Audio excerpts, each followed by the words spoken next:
Being English classes, your master key towards perfection. Hello दोस्तों, Bing English classes में आपका फिर से एक बार स्वागत है। और ये जो सीरीज़ जो मैं चला रहा हूँ वर्ड मीनिंग या वोकेबलरी की, तो आज हम लोग आ चुके हैं पोएम नंबर 11, जिसका नाम है एन ओल्ड वुमन।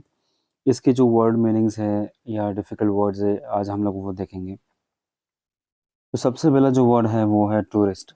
और टूरिस्ट प्लेस का मतलब होता है कि ऐसा कोई स्थान जो पर्यटक स्थान हो, उसको टूरिस्ट प्लेस कहते हैं।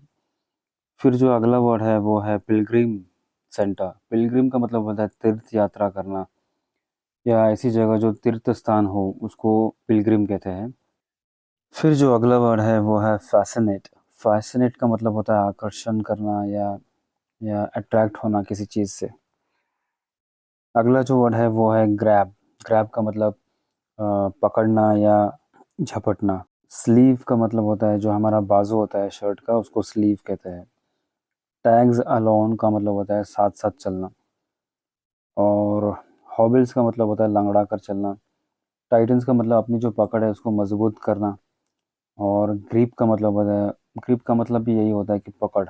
बर का मतलब होता है कटीला फल जिस पर कांटे लगे हुए हो, और जो एक बार लग जाए किसी कपड़े पर तो वो जल्दी से निकलता नहीं है, उसको बर कहते हैं। एयर ऑफ फाइनलिटी का मतलब होता है कि किसी चीज़ को ख़त्म कर देना, to end the matter. Farce का मतलब होता है ड्रामा। ब्रेचेट का मतलब होता है, ब्रेचेट के बहुत सारे ऐसे मीनिंग्स निकलते हैं, करीब करीब मैं तो बोलूँ तो 10 मीनिंग्स ऐसे निकलते हैं ब्रेचेट के। लेकिन उसमें से जो सटीक जो मीनिंग यहाँ पर पोएम में जो लागू होती है वो है, जब आप किसी चीज़ को देखकर मायूस होते हो या गुस्सा होते हो या आपको वो चीज़ पसंद नहीं आती, तब वो आप ये वर्ड ब्रेचेट इस्तेमाल करते हो। किसी चीज़ मनहूस हो तो भी आप ब्रेचेट इस्तेमाल करते हो, या कोई चीज़ पुअर कंडीशन में हो तो आप ब्रेचेट इस्तेमाल करते हो। बुलेट होल्स का मतलब होता है कि जो आँखें जो थी अंदर धँसी हुई इस बूढ़ी औरत की, उसको बुलेट होल्स यहाँ पर कहा गया है।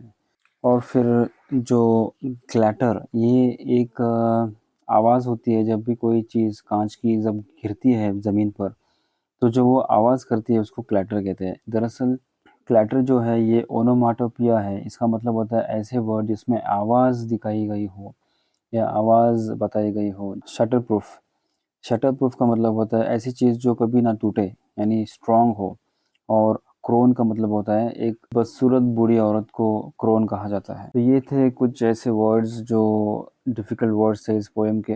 वीडियो वैसे भी काफ़ी छोटा बना है। उम्मीद करता हूँ आप लोगों को ये जो वीडियो है आपको समझ में आ चुका होगा और आपको उसका फ़ायदा हुआ होगा। और देखते रहिए Bing English classes. Thank you very much.